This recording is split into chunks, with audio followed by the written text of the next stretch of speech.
Específicamente en los municipios del Altiplano donde más hemos tenido actividad. Principalmente se deben a las malas prácticas agrícolas que algunos señores comunitarios tienen, ¿verdad? Y también las causas intencionales que han sido también una causa muy importante para que estos siniestros se den. También algunas quemas no controladas, por ejemplo, de pastos o de algunas personas que realizan quemas de zacate o de pasto para los ganados, ¿verdad? Y no hacen bien la ronda o no controlan bien el juego, entonces eso también ha causado incendios. Hemos tenido reportes del clima, y este mes de abril y primeros 15 días de mayo aún se prevé que siga siendo caluroso el clima, por ende, pues situación para que los incendios se puedan dar. Y hemos tenido el apoyo de las autoridades, tal y como se planteó el primer mes de febrero.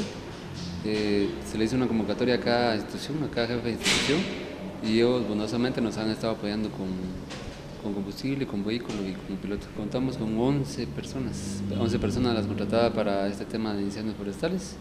Aparte también hay personas organizadas en otros municipios, ¿verdad?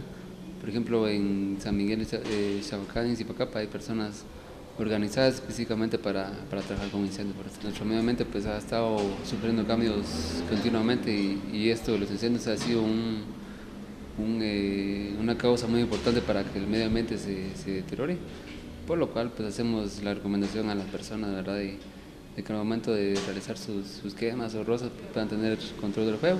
También algunas personas de que pues alguna colilla de cigarro o alguna situación que pueda generar este incendio, pues que podamos ser conscientes y tener cuidado con el fuego.